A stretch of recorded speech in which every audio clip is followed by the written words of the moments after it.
पश्चिम बंगाल से लेकर उत्तर प्रदेश तक चुनावी सरगर्मी तेज होती जा रही है और राजनीतिक बयानबाजी अपने चरम पर पहुंच चुकी है।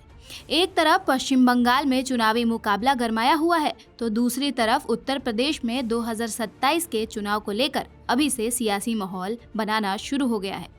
ऐसे में नेताओं के बीच जुबानी जंग लगातार तेज होती जा रही है। इसी बीच इस सियासी घमासान में अखिलेश यादव की भी एंट्री हो गई है। समाजवादी पार्टी के प्रमुख ने पश्चिम बंगाल में हो रहे बड़े पैमाने पर अधिकारियों के ट्रांसफर और पोस्टिंग को लेकर भारतीय जनता पार्टी पर जमकर निशाना साधा है। उन्होंने आरोप लगाया है कि चुनाव के दौरान प्रशासनिक फेरबदल कर राजनीतिक फायदा उठाने की कोशिश की जा रही है। अखिलेश यादव ने बीजेपी पर हमला बोलते हुए कहा कि पार्टी अपनी हार को सामने देखकर घबरा गई है और इसी वजह से इस तरह के कदम उठा रही है। उन्होंने पश्चिम बंगाल की राजनीति को लेकर भी बड़ा बयान दिया है और ममता बनर्जी का समर्थन करते हुए कहा कि बंगाल में दीदी हैं और दीदी ही रहेंगी। उनके इस बयान को सीधे तौर पर टीएमसी के समर्थन और बीजेपी के खिलाफ एक राजनीतिक संदेश के रूप में देखा जा रहा है। इतना ही नहीं, अखिलेश यादव ने उत्तर प्रदेश के 2027 चुनाव को लेकर भी बीजेपी पर तीखा हमला बोला। उन्होंने बीजेपी को अनरजिस्टर्ड और अंडरग्राउंड पार्टी तक कह दिया। सपा प्रमुख ने दावा किया कि बीजेपी के नेता घबराए हुए हैं और जनता अब बदलाव चाहती है। विकास का और संघर्ष का उसको लेकर के भविष्य में समाजवादी सरकार बनने जा रही है, इसीलिए भाजपाई लोग घबराए हुए हैं।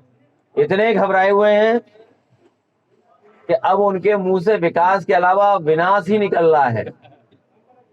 विकास कम गिना पा रहे हैं। अच्छा, विकास गिनाने निकलते हैं तो गलती से समाजवादियों का ही विकास बता देते हैं। इन बर्बाद करने वालों को समाजवादी पार्टी के लोग मिलकर के वोट से हराने का काम आने वाले समय में करेंगे। और बर्बाद करते करते इन्होंने आगरा लखनऊ एक्सप्रेस वे भी बर्बाद कर दिया, उसका भी मेंटेनेंस नहीं कर रहे हैं लोग। इसलिए हम अपने कन्नौज के सभी भाई बहनों को सावधान कर रहे हैं कि बीजेपी के साजिश षड्यंत्र में न उलझें। समाजवादियों के विकास के रास्ते में चल करके हम लोग कन्नौज को और ऊंचाई तक पहुंचाने का काम करेंगे।